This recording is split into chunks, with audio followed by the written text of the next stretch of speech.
Welcome to Chapter 1, Understanding Human Behavior. If you're ready to unlock the secrets of influence and leadership, you're standing at the threshold of something profound. Influence isn't magic, it's science. It's understanding the invisible forces that drive human decisions, the silent conversations happening between minds, long before words are spoken. Let me ask you, have you ever wondered why some people seem to effortlessly guide others while others struggle? The answer lies in human behavior. And today, we'll begin a journey, your journey, to mastering it. Let's start with a truth you already feel deep in your gut. People are motivated by needs, not logic. You've seen it. You've lived it. That friend who hesitates to ask for help but crumbles when you offer support. That coworker who resists change until everyone else jumps on board. Our actions are guided by primal instincts, ancient wiring still alive in the modern world. As a leader, your first step is to decode this language. Here's the good news. You don't need a PhD in psychology. You just need to recognize a few timeless truths. Let's begin with reciprocity. This is the golden rule of human connection. Put simply, we give back when we receive. Imagine you're at a conference, shaking hands, smiling. You hand someone a fresh cup of coffee, just as they're fumbling with their wallet. Seconds later, they're leaning in, listening to you twice as long. Why? Because the mind automatically calculates, they gave me coffee. Am I ready to offer something in return? Think of it as a neurological thank you note. And when people feel indebted, even slightly, they're inclined to say yes, follow, or engage. But reciprocity isn't manipulation. It's about strategic generosity. A few years ago, I met a restaurateur who transformed his failing business by doing one simple thing. He started writing handwritten notes with his customers' names, leaving them by their desserts with a compliment like, "You've chosen an amazing table for conversation today." The gesture wasn't grand, but it was personal. People returned. Why?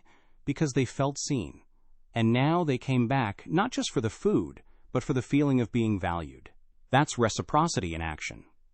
Now, let's turn to scarcity, another invisible lever in the engine of human behavior. The mind assigns value to things it believes are limited.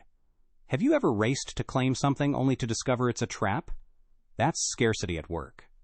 Why? Because the brain perceives rarity as worth. Think of the last time you saw only 3 left in stock on your phone. Did you hit buy now or scroll?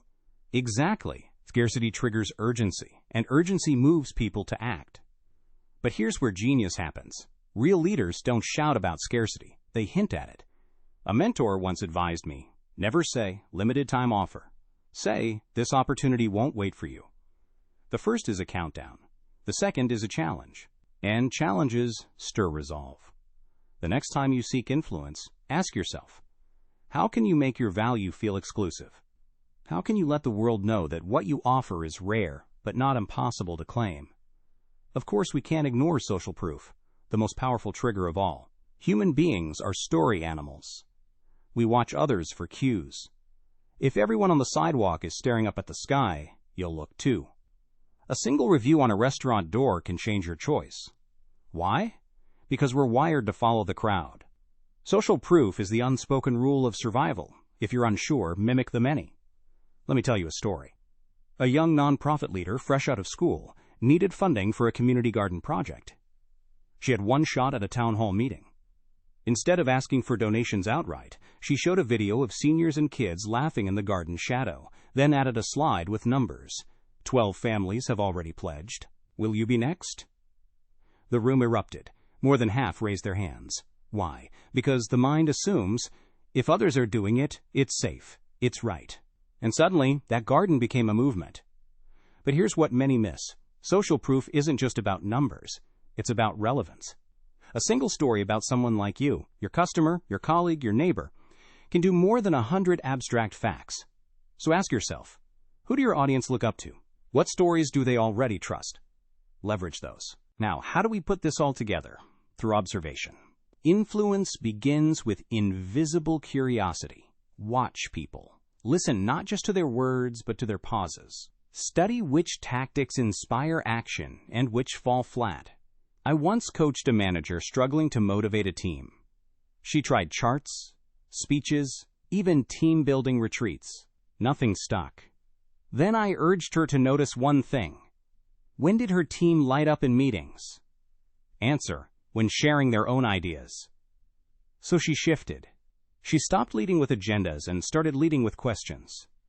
Within weeks, performance tripled, because she'd finally spoke the language her people understood. This is the essence of understanding human behavior. It's not about tricks. It's about tuning into the needs beneath the surface. The desire to belong, to be heard, to matter. And when you align your influence with those needs, you don't command, you ignite. So what's your next move? Take 30 seconds. Think of someone who influences you deeply. Now ask, what human behavior principles are they quietly using? Reciprocity? Scarcity? Social proof? Write them out. Then, imagine using those same tools, thoughtfully, authentically, in your life. Because influence isn't about changing people, it's about understanding them so deeply, you become the answer they've been waiting for. Stay with me. In the next chapter, we'll dive into building trust through reliability. You'll learn how consistency turns strangers into loyal allies. But for now, carry this truth. The more you study human behavior, the more you'll discover that influence isn't a skill, it's a lens. And the moment you see through it, you'll start to lead in ways you never imagined. Trust isn't built in a day. It's not something you can fake with a smile or a handshake. No, trust is earned. Slowly, deliberately, and, most importantly, through reliability. Think of it like this. Trust is a bridge. Each plank you lay down is a promise kept, a word followed through, a standard you hold yourself to. And when you walk that bridge, you're not just crossing over to someone else's trust, you're showing them they can cross to yours.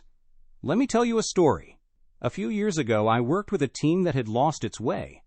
Deadlines were missed, communication was broken, and trust had all but vanished. One person stood out in that chaos, a project coordinator who wasn't the loudest in the room, didn't make grand speeches, but showed up every day at 8 a.m., ready to work. When she said she'd deliver something by noon, she'd have it done by 11:45.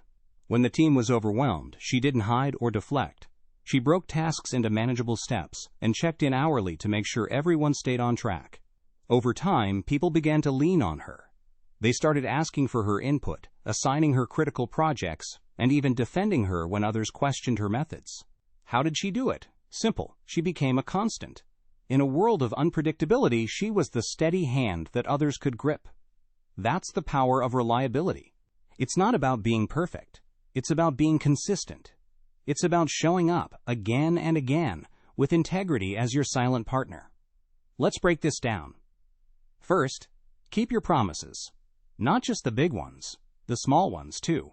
Every "I'll do this by Friday" or "I'll follow up this morning" matters. If you say you're going to send an email, send it. If you promise to review a report, review it. These tiny acts of follow-through are the bricks that build the foundation of trust. But here's the catch. You can't overpromise. If you stretch yourself too thin, you'll crumble under the weight of expectations. Be realistic. Set clear, achievable boundaries. When you do this, you create a pattern of dependability that others can bank on. Let me share a real example. Imagine a sales manager who's known for always overpromising to close deals. He tells clients he can deliver a product in 2 weeks when the actual lead time is 4. At first, people are thrilled. He's a hero. But when the delay hits and he scrambles to explain, guess what happens? Trust erodes. Clients no longer take him seriously. They question every deadline, every assurance he gives. Compare that to a colleague who communicates honestly from the start. Here's what we need, here's when we can do it, and here's how we'll keep you updated. That person isn't just managing a sale. They're managing expectations. They're building a legacy of credibility. Now let's talk about transparency. Trust thrives in the sunlight of open communication. If you wait until the last minute to share bad news or sugarcoat challenges, you're not just hiding the truth, you're undermining trust. Think of transparency as a two-way street. When you're honest about your limitations, your progress, and even your mistakes, you invite others to do the same. And that's where real connection happens. Here's a story that drives this point home. A few years ago, I met a nonprofit leader who was tasked with revamping a struggling community center. On her first day, she walked into a room full of skeptics. Staff had been let go without explanation, programs had been canceled abruptly, and morale was at an all-time low. Instead of sweeping these issues under the rug, she started by admitting the mess. "We're in a tough spot," she said, "but I need you to trust me. I'm not here to fix this alone. I need your help, and I'll keep you updated every step of the way." She followed through. Every decision, every budget cut, every new initiative was discussed openly. She even shared her own doubts and frustrations. And guess what? That transparency became her greatest strength. People began to rally around her not because she had all the answers, but because she was brave enough to ask for help. So how do you put this into action? Start with accountability. Take ownership of your word. If you miss a deadline, acknowledge it. If you make a mistake, apologize and learn from it. People don't follow perfect leaders. They follow leaders who are willing to show up, flaws and all. Then, practice what I call radical consistency. This isn't about repeating the same actions mindlessly. It's about aligning your behavior with your values every single day. If you stand for reliability, make sure your actions reflect it, even when no one's watching. Remember, trust is a fragile thing. It takes years to build and moments to break. But when you choose reliability, when you show up, do what you say you'll do, and communicate with clarity, you become someone others can count on. And that's the kind of leader people will follow, no matter where the path leads. Let me leave you with this challenge. For the next 7 days, focus on one small act of reliability. Keep a promise you might otherwise have forgotten. Communicate a difficult truth with honesty. Be the person who shows up early, who follows through, who refuses to let excuses erode your integrity. You don't need a title to build trust. You just need to decide that your word is your bond, and then live it, one action at a time. Because here's the secret nobody tells you. Influence isn't about having the loudest voice. It's about being the voice others know won't let them down. And that kind of influence? It's earned plank by plank, promise by promise, with every step you take toward reliability.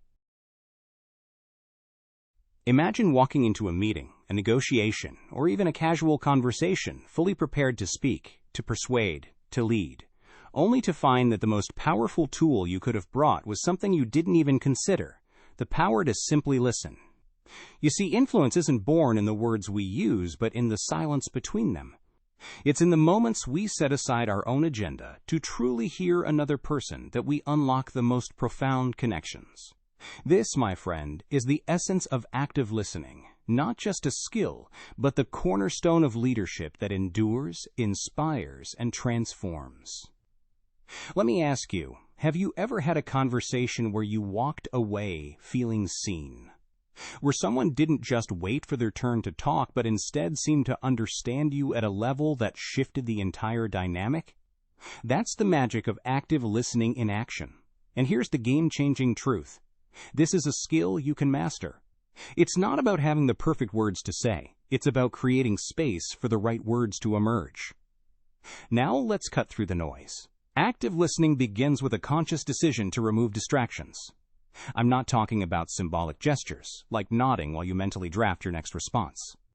I'm talking about full presence. Close your laptop. Put your phone on silent. Make eye contact. Not the cold, interrogative stare, but the warm, human-to-human connection that says, "I am here for you." This isn't just courtesy. It's currency. When someone feels truly heard, they don't just follow you, they trust you. But presence alone is not enough. You must also learn the art of verbal affirmations, those small but powerful cues that validate another person's thoughts and emotions. Think of phrases like, "What I hear you saying is," or "That sounds important. Can you explain more about?" These aren't just fillers. They are bridges. They invite the speaker to open up, to reveal layers of meaning you might never have uncovered otherwise. Picture this. You're speaking to a colleague who's struggling with a project. Instead of diving into solutions immediately, you pause and say, "This sounds overwhelming. You're worried the timeline is unrealistic. Is that right?" Suddenly, they feel understood. Tension dissolves. Solutions begin to flow, not from you, but from the collaboration that follows. Let me share a story that changed the way I think about leadership forever. Several years ago, I met a manager I'll call Daniel. He'd been tasked with reviving a team that had become disengaged and distrustful of leadership. Instead of delivering a speech about company goals, Daniel did something unexpected. He locked the office door, turned off the lights, and sat with each team member individually, asking one question. Tell me what success looks like from your perspective. For 2 weeks, he listened, really listened, to concerns about workload, family responsibilities, and even fears about job security. He didn't cut anyone off. He didn't argue. He simply said, "Go on," when they finished. By the end of it, that team didn't just hit their targets. They exceeded them. And here's why. By listening, Daniel didn't just gather information, he built rapport. He created a sense of safety where people felt heard enough to give their all. The lesson? People rarely feel heard. Ever. When you master active listening, you become the exception. The rare leader who can calm a room with a nod, shift a conversation with a well-timed question, and inspire loyalty by simply being present. It's how you uncover unspoken needs, like the parent who's overwhelmed at home, the employee afraid to voice an idea, or the teammate who doesn't trust the process and who needs reassurance to get on board. But this isn't just about empathy. It's also about strategy. When you validate someone's perspective, even if you disagree, you remove resistance before it takes root. Think of it as emotional alignment. How many times have you argued with someone only to realize they were never actually wrong? They were just misunderstood. Active listening prevents those wasted battles. It replaces defensiveness with curiosity. Now here's your challenge. The next time you're in a conversation, business, personal, or otherwise, commit to one simple shift. Listen more than you talk. Ask yourself, what is the story behind the words? Is there frustration, excitement, fear? Let your words reflect back what you hear, not just to confirm accuracy, but to show you care. And when you're done, only then can you speak. But not to convince, to collaborate. Because here's the secret. Influence is a mirror. When you reflect back someone's humanity, they see the same in you. Imagine this. You have just 60 seconds to convince someone to take action, whether it's supporting a project, embracing a new vision, or committing to a partnership. How do you make your words so compelling they can't ignore them? This, my friend, is the power of persuasion. And when wielded with integrity, it becomes one of the most transformative tools in your leadership arsenal. Persuasion is not manipulation. Let me say that again. Persuasion is not manipulation. Manipulation is a shadow game, deceptive, self-serving, and ultimately corrosive to trust. Ethical persuasion, however, is the art of aligning interests, unlocking shared goals, and inspiring action with clarity and purpose. It's how leaders move mountains, not by force, but by lighting sparks in the minds of others. Let's break this down. The frameworks of persuasive power. You've got two superstars in your toolbox, storytelling and logical appeals. They're not opposites. They're complementary forces. Let's start with storytelling. Think of a nonprofit CEO who changed a city's mindset about homelessness. Instead of bombarding stakeholders with statistics at a board meeting, she shared the journey of a single mother named Maria, how she slept in her car for months, how a chance job training program transformed her life, and how she's now raising her kids in a home of her own. That story wasn't just a tale, it was a Trojan horse for action. By the end of her speech, the board voted to triple funding for the program. Why? Because stories trigger emotion, and emotion drives action. When you tell stories, you create a bridge between what is and what could be. But you must pair that emotional fire with the steel of logic. Imagine a tech startup pitching investors. They don't just describe a vision of the future, they back it with numbers. Market size, user growth projections, unit economics. This is the logical appeal. It's how you turn passion into a plan. So, here's your formula. Story equals the spark. Logic equals the blueprint. Together, they become unstoppable. The ethical edge. Let's get crystal clear. Ethical persuasion is about empowerment, not control. It's not about tricking someone into saying yes. It's about giving them a reason to say yes so fervently they become your allies. Manipulation, on the other hand, hides behind half-truths, guilt, or fear. It's the manager who exaggerates a project's success to secure funding, knowing full well the risks. It's the salesperson who pressures someone with fake urgency. This deal is only available today. Ethical persuasion says, here's the opportunity. Here's the risk. Here's why I believe we're all better off if we do this together. Your reputation is built on trust, and trust is the only currency that lasts. So ask yourself, would I be proud to share this argument with my spouse, my child, or my fiercest critic? If yes, you're on the right path. ### practical mastery, align interests, not just words. Now, let's move from theory to action. Here's a simple exercise. Frame every persuasive argument around mutual benefit. Suppose you want to persuade your team to adopt a new software. Don't say, this tool will make my job easier. Say, this tool will save each of you 2 hours a week, time you can spend with your families or working on projects that excite you. Suddenly, it's not about you.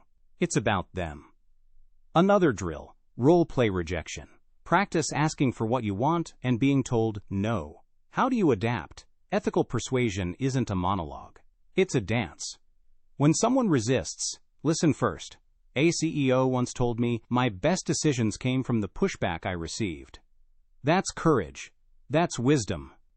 Finally, ask your audience, what do they truly want? Not what they think they want, not what they say they want, but what drives them. A nonprofit volunteer? They want to feel like their effort matters. A burnt-out employee? They want autonomy. When you align your goals with their deepest desires, you're not persuading them. You're partnering with them. ### Your call to action. This isn't about mastering a script. It's about mastering connection. Think of a leader you admire, whether it's a CEO, a school principal, or a frontline manager. What sets them apart? They don't push people to follow orders. They invite them on a journey. Here's your homework. Start tomorrow with one conversation where you apply the story logic framework. Share a story that makes your listener feel something. Support it with data that makes it make sense. And before you conclude, ask, what's in it for you? Not as a sales pitch, but as a sincere question. The world needs more leaders who can persuade with heart and mind, not just authority. It's not about being perfect, it's about being real. So take a breath, trust the process, and remember, every time you inspire someone to act, not through force, but through clarity and empathy, you're proving that leadership isn't a title. It's a skill, and it's yours to master. Now go out there and make people believe, not because you told them to, but because they choose to. That's the art of persuasion. That's how you lead. Welcome to Chapter 5, Adapting Leadership Styles. This is where we unlock one of the most powerful secrets of great leadership, the ability to shift gears. Like a world-class athlete who adjusts their strategy based on the game, a masterful leader understands that no single style fits every moment. You, my friend, are not here to play a fixed role. You are here to evolve. To lead with precision, you must learn to read the room, the team, the challenge, and then match your leadership style to what's needed most. Let's dive in. Picture this. You're leading a team under a tight deadline. A client is breathing down their neck, and panic is starting to seep into the room. What do? You step in, take charge, and make decisive calls. That's authoritarian leadership, the right tool for the job when urgency and clarity are critical. Think of it like a ship's captain during a storm. You don't hold a vote about which way to turn. You steer, you command, and you get your team to shore. But here's the catch. This style is not a permanent switch. Use it when survival depends on speed, but if you cling to it too long in calmer times, you'll smother creativity and morale. Now imagine another scene. You're guiding a creative team tasked with designing a groundbreaking product. The goal is innovation, and the path is unknown. Here, democratic leadership shines. You gather input, debate ideas, and vote on decisions. It's less about control and more about collaboration. Picture a jazz band. Each musician contributing, improvising, building on one another's brilliance. This style thrives when expertise is distributed and innovation is the goal. But if you overdo it, decisions stall. So ask yourself, do you need a symphony of ideas or a solo performance? Then there's laissez-faire leadership, the art of stepping back. Imagine a team of seasoned experts who need freedom to thrive. You provide resources, trust them to deliver, and only step in when absolutely necessary. It's the gardener's approach. You plant the seeds, nurture the soil, but you don't micromanage the growth. This style works wonders with high-trust, self-driven teams. Yet if taken too far, it can lead to confusion. Without some guidance, even the most skilled teams can drift. So how do you know which style to use? Let me introduce you to the Leadership Style Compass, a tool that helps you assess your team's needs. Start by asking 3 questions. 1. What's the urgency of the task? A crisis demands decisiveness. A long-term project allows for collaboration. 2. What's the team's experience level? Beginners need structure. Experts crave autonomy. 3. What's the nature of the problem? Creative challenges demand input. Technical problems often require expertise. Let me share a real-life example. A few years ago, I worked with a leader overseeing a major tech rollout. In the early stages, they adopted an authoritarian approach during a cybersecurity breach. Quick decisions saved the project. Then, when redesigning the user interface, they shifted to democratic leadership, hosting brainstorming sessions that led to breakthrough ideas. Finally, for the team of senior engineers coding the backend, they practiced laissez-faire, giving them the freedom to tackle complex algorithms their way. The result? A successful launch that impressed clients and energized the team. Adaptability isn't just about switching styles, it's about reading the energy in the room. I once observed a leader handling a diverse group, new hires, seasoned veterans, and a few introverts. During a training session, they first spoke with clarity and structure for the newbies, then invited the veterans to mentor their peers, and finally gave the introverts time to reflect and share their insights in smaller groups. That leader didn't force one approach. They curated an experience that empowered everyone to contribute. Now, here's the truth. Many leaders fear being inconsistent. They worry others will think they lack a true style. Let me challenge that. Authenticity isn't about rigidity. It's about being present and responsive. A leader who switches from authoritarian to democratic isn't fake. They're flexible. And in a world that changes faster than ever, flexibility is your superpower. Let's talk tools.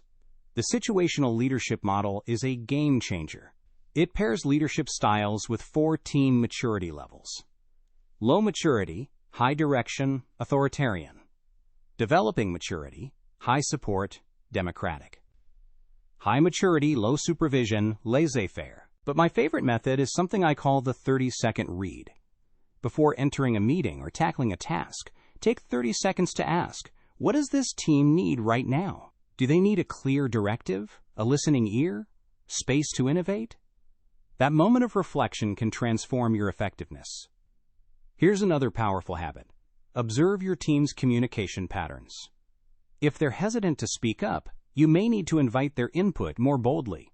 If they're clashing, step in to mediate. If they're sailing smoothly, trust them. The best leaders become students of human behavior, always learning, always adapting. And remember, this isn't just about them, it's about you. If a democratic style leaves you feeling overwhelmed, build a filter. Delegate decision-making to trusted advisors. If authoritarian leadership drains you, balance it with check-ins. Leadership is a partnership between you and your style. Let me leave you with a final thought. A few years ago, I met a leader who ran a global organization. They told me, I don't have a leadership style. I have a leadership strategy. Make the right things easy and the wrong things impossible. That's the essence of adaptation. It's not about being all things to all people. It's about prioritizing impact. So as you move forward, ask yourself, where are you holding on to a single style out of habit? What situations have you avoided because they challenged your comfort zone? My challenge to you? Let go of the myth that leaders must be consistent. Great leaders are alchemists. They turn challenges into opportunities by choosing the right tool for the right moment. You've got this. The world needs leaders who can dance between styles, who lead with both strength and grace. So go out there, read the room, and lead with the freedom of someone who knows that adaptability isn't a lack of direction. It's the ultimate clarity. Overcoming resistance is one of the most challenging yet rewarding aspects of leadership. Have you ever tried to introduce a new idea only to be met with eyes rolled back, a heavy sigh, or a quiet but firm, "No way, no how"? You're not alone. Resistance is a natural human response, but here's the good news. It's not a dead end. It's a door waiting to be opened. And the key? Understanding the why behind the pushback. Let's start by diagnosing the root causes. Resistance rarely comes from thin air. It's fueled by fear, misunderstanding, self-interest, or mistrust. Imagine this. You're a project manager trying to implement a new software system. Your team resists, calling it useless or complicating things. On the surface, it seems like they're just being stubborn. But dig deeper. What if their pushback really stems from a fear of looking incompetent in front of clients, or a lack of clarity about how this change improves their work? Here's the truth. People don't resist change itself. They resist the uncertainty it brings. A leader's first job is to be a detective, not an enforcer. Ask questions. Listen to understand, not to respond. When you uncover the why, you turn resistance into cooperation. Let me share a real story. Several years ago, a nonprofit team wanted to overhaul their fundraising approach. One longtime volunteer, let's call him Marcus, refused to let go of traditional methods. His team assumed he was stubborn. But when they sat down and truly listened, they discovered something surprising. Marcus feared losing the personal connection the community had always had with him. It wasn't about tradition, it was about identity. Once the team reframed the new approach as a way to enhance those personal connections through digital tools that reached more people, Marcus became their strongest advocate. This leads us to a powerful strategy, reframing objections.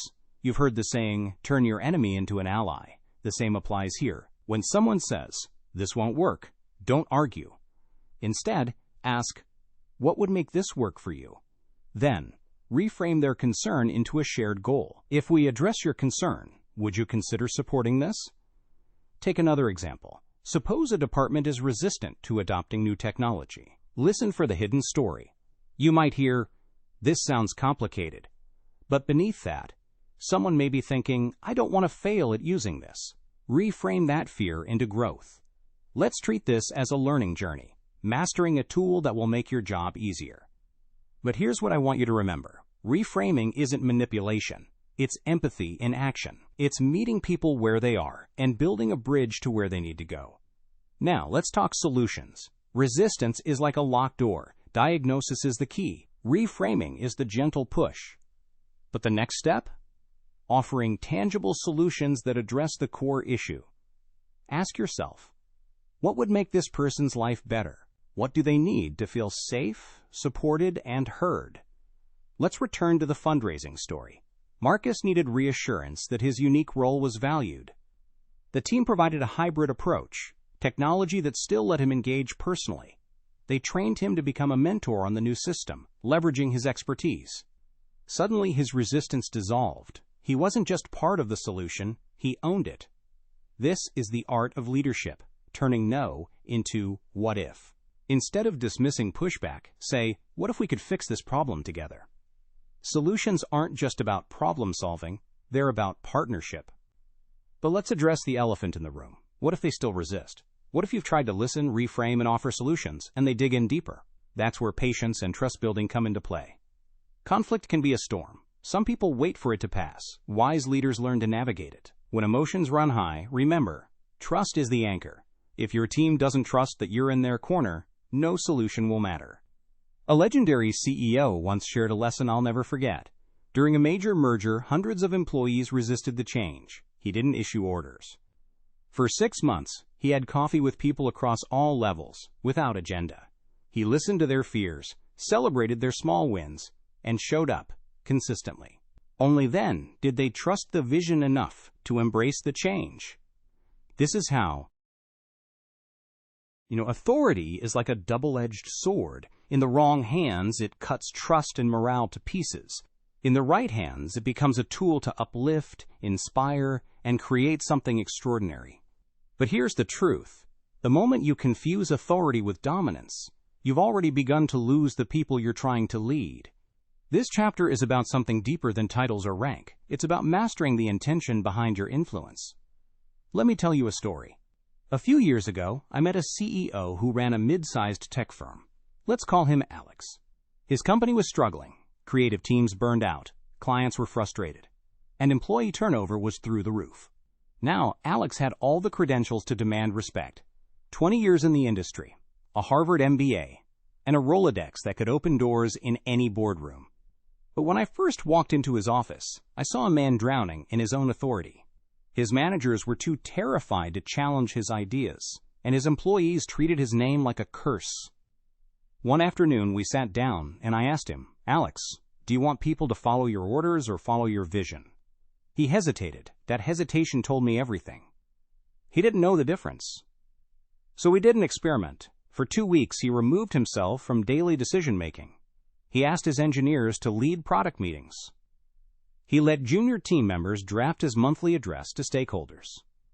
And here's what happened. The company didn't fall apart. It thrived. Innovation spiked. Morale tripled. And when Alex finally returned to the front stage, people didn't just respect him. They admired him. Not because he demanded it, but because he'd proven he trusted them enough to earn it. That's the art of leveraging authority wisely. It's not about holding power over people. It's about holding power for people. It's about knowing when to step in with confidence and when to step back to let others shine. Let's break this down. First, the danger of positional power. Titles are fleeting. People can see through them faster than you think. If your influence relies solely on your job description, it's a house of cards. But when you let your actions, not your title, define your leadership, you create something unshakable. Think about the leaders you truly respect. Did they win your loyalty by shouting from a stage or by proving themselves day by day? Now, here's the second rule. Use experience as a guide, not a weapon. Every one of us has accumulated wisdom over the years. That wisdom is valuable, not as a club to silence dissent, but as a roadmap to help others avoid your old mistakes. Your job isn't to play the expert who already has all the answers. Your job is to be the mentor who says, "I've been in this exact mess before.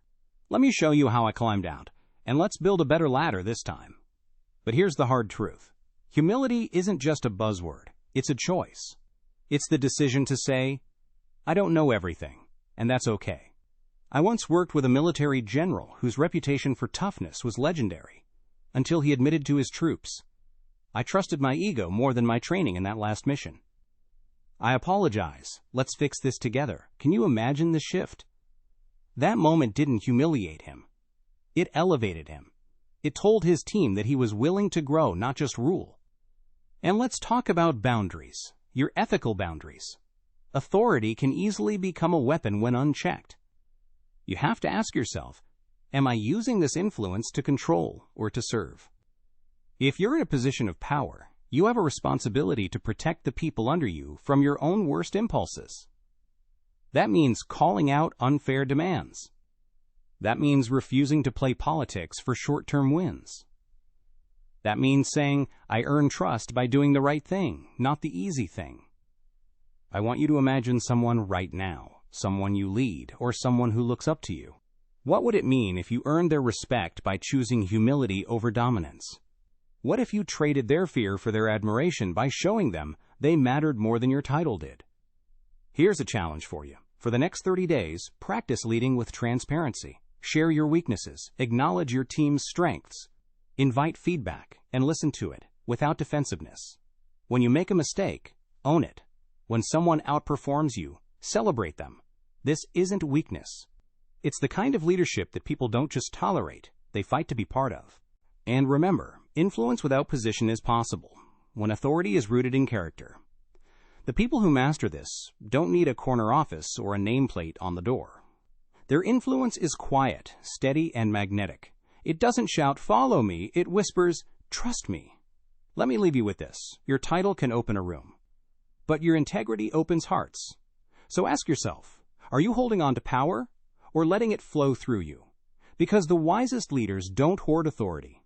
They become channels for it. They become forces that other people want to mirror, not mimic. You have that potential. Not because of your rank, not because of your resume, but because you've got the ability to choose how your power impacts the world. So choose wisely. Lead boldly. And remember, the greatest measure of influence is not how many people obey you, but how many people become better because of you. You've spent your life believing leadership comes with a title. But what if I told you that true influence isn't about where you sit in an organizational chart, but how you show up? That's what this chapter is all about. How you can step into your power right now, no matter your position, and become someone others naturally follow. Let me paint a picture for you. Imagine you're in a mid-sized tech company. A new project has been thrust upon a department, but the team's fragmented. Each member reports to different managers. You're not in a leadership role. Yet the success of this project hinges on your ability to rally people together. How do you get a group of peers, each juggling their own priorities, to unite behind your vision? This isn't just about persuasion. It's about lateral leadership. Here's what happens next. You walk into the first meeting with a notebook filled with observations. You've noticed patterns. The marketing specialist is eager to build a public profile. The developer craves creative freedom. And the project coordinator is desperate for stability. Instead of pushing your agenda, you frame the project around what matters to them. You tell the marketing specialist, this could be your chance to showcase your strategic thinking on a bigger stage. To the developer, you say, let's make sure the code is something you'll be proud of. And to the coordinator, if we get this timeline right, we'll avoid chaos for everyone. You didn't demand their loyalty. You uncovered shared goals. This is the essence of influencing without position. It's not about manipulation. It's about creating alignment. Think of it like a dance. When everyone's moving in the same direction, progress is effortless. But how do you master this art? First, you must become a master of connection. Start by building what I call influence networks, a web of relationships where trust flows freely. Ask yourself, who are the informal leaders in your environment? The one person in finance who everyone secretly respects? The intern who's loved for their curiosity? You don't need to be the leader. You need to become the hub that connects people to each other. Let me share a story that changed the game for me. Years ago, I worked with a group of engineers trying to overhaul a clunky software system. The problem? Every department saw their own needs as the priority. A young engineer named Alex, just 1 year out of school, stepped in. He didn't send emails. He didn't push for authority. Instead, he scheduled lunch with the top users from each department. He listened. He asked, what's one thing you wouldn't have to fix if magic existed? Then, he wove those responses into a visual roadmap. Sales wanted real-time data. HR needed compliance tracking. Finance craved automated reporting. Alex didn't force compromise. He created a solution that made everyone feel heard. The project succeeded not because of his position, but because he'd turned individual wants into a collective win. So here's your blueprint. First, observe. Study the hidden architecture of your environment. What motivates people? Where are the friction points? Second, mirror values. If someone speaks about innovation, use that language. If a colleague praises reliability, anchor your arguments in consistency. Third, build reciprocity. Influence grows when people know they can trust you to return favors, not in the transactional sense, but in the honest sense. Help others achieve their goals first, and the rest will follow. This is not a game of dominance, it's a game of resonance. Think of a conductor in an orchestra. They don't play the loudest note. They bring harmony. Now here's the truth. People follow people who help them solve problems and fulfill ambitions they didn't know they had. But let's get practical. How do you handle the inevitable resistance? Let's say a peer pushes back on your idea, perhaps out of fear, or simply because they've grown comfortable with the way things are. You don't argue. You pivot. What would make this feel worth your time, you ask? Sometimes resistance is just a locked door. The right question becomes the key. Another tool, the power of framing. A small adjustment in how you present a problem can shift entire perspectives. Suppose you need designers to prioritize a new feature for clients. Instead of saying, we're falling behind competitors, say, this is our chance to redefine how the industry solves this problem. Suddenly, it's not a chore, it's a legacy. Now take a moment and look around. Who in your world needs influence without authority right now? The young employee trying to gain momentum? The seasoned professional sidelined by bureaucracy? Or are you? Remember, leadership is not about control. It's about creating ecosystems where ideas thrive. You don't need a corner office to shape the future. You just need the courage to lead sideways, to see challenges as puzzles to solve together, to become the kind of person who makes other people feel like the best versions of themselves, unasked, unstudied, but deeply seen. So here's your homework, friend. This week, find one person you can align with on a shared goal. Listen more than you speak. Ask them what success looks like. Then find a way to say yes to their needs, not just your own agenda. Influence grows when we stop seeing others as obstacles and start seeing them as partners. And when you get it right, that's when magic happens. You'll walk away not with a title you've earned, but with something far more meaningful. People who believe in you, not because you demanded it, but because you earned it. You, my friend, can influence without position, and when you do, the world gets a little brighter. Let's go make it happen. Chapter 9. Cultivating Long-Term Impact. Influence isn't a sprint. It's a marathon. The true measure of leadership isn't how many people follow you today, but how many carry your principles long after you've left the spotlight. That's what we call cultivating long-term impact. It's about building something enduring, a legacy that outlives your immediate presence. And the way we do that? Through mentorship, through intentional acts of legacy building, and through nurturing the people who will one day lead where we no longer can. Let me tell you a story. Not long ago, there was a leader in a small nonprofit organization whose mission was to empower underprivileged youth. Now, this person wasn't wealthy, didn't have a famous name, and didn't start with a grand platform. But they had something far more powerful, a vision to create a chain reaction of leadership. Every week, this leader met with young people not just to teach skills, but to teach how to teach. They didn't simply hand out advice. They handed out the tools to become advisors. They didn't give answers. They asked powerful questions. Over time, those who once sat in the classroom became mentors themselves. A decade later, that tiny program had grown into a network spanning continents, with former students running their own initiatives in cities they'd never even visited. And the original leader? They were no longer at the center of it, but everywhere you looked, their influence was alive. That's the magic of mentorship. It's not about controlling the future. It's about creating a future that doesn't need you to exist. And that's your challenge, to leave a mark that outlives you. But how do you do that? How do you move from being someone who inspires today to someone whose impact ripples for generations? Let's break it down. First, you must set measurable markers for long-term success. You've heard the phrase, if you can't measure it, you can't improve it. Well, the same is true for legacy. Start by defining what long-term looks like for you. Is it 5 years? 10? Or is it the far more noble answer, forever?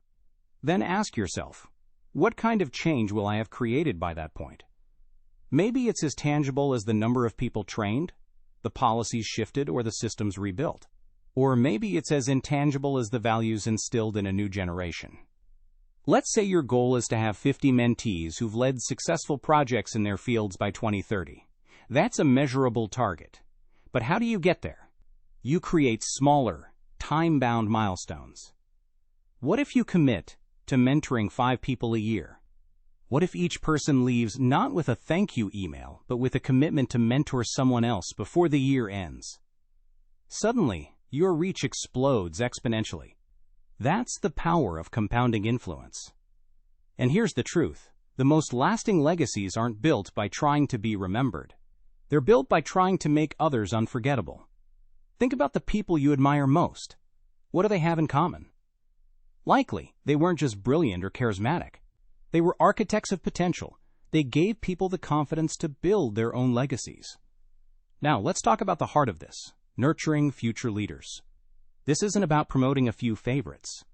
It's about creating an ecosystem of capable people. You do this by refusing to hoard knowledge. You share your experiences, your strategies, and even your failures. You teach people how to think, not what to think.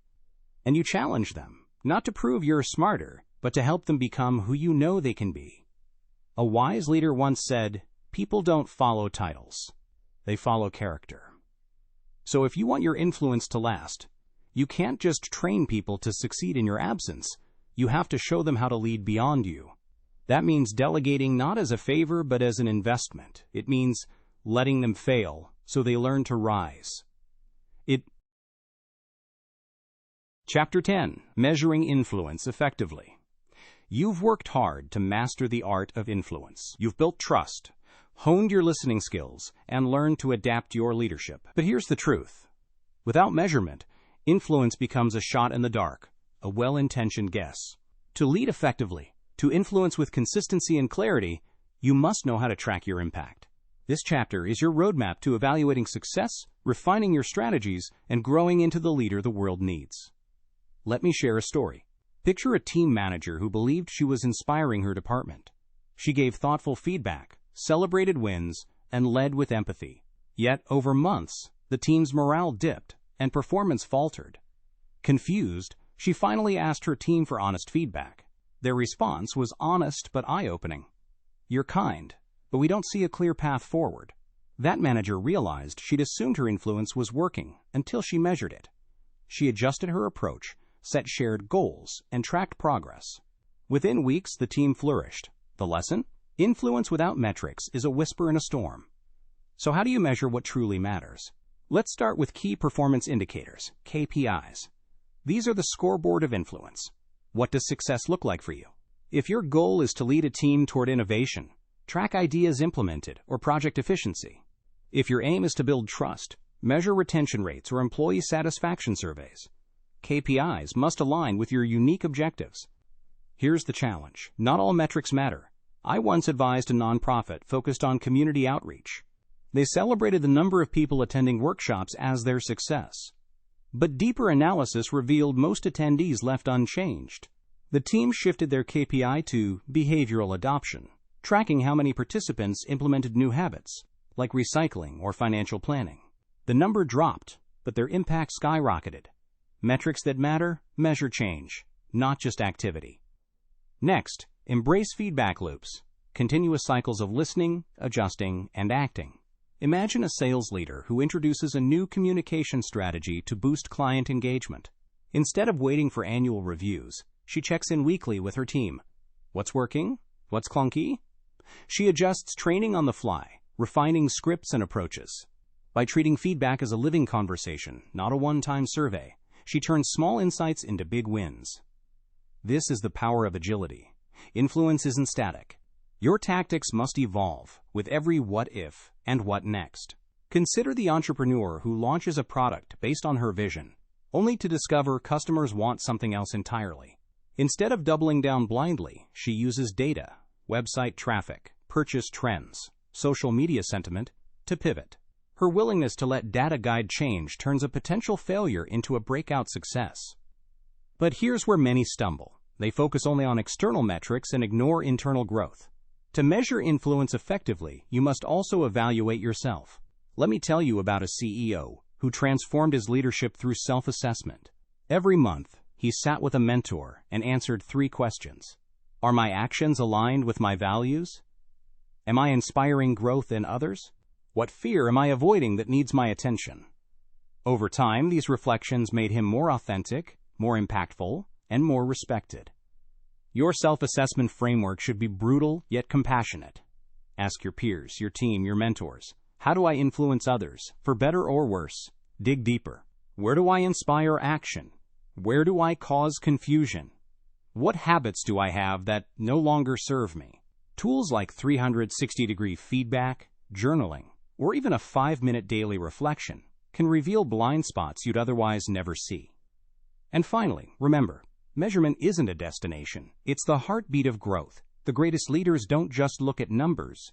They listen to them. They ask, what stories do these results tell?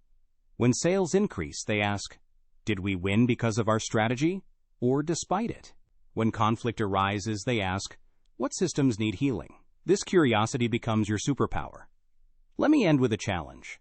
Next week, identify one KPI that will define success in your sphere of influence. Track it meticulously. Then, Gather honest feedback from someone who will speak truth to you, even when it's hard to hear. Let it sting. Let it guide you. Over time, you'll build a legacy not on assumptions, but on results that outlast you. You are not just a leader, you are a change-maker, a force for progress.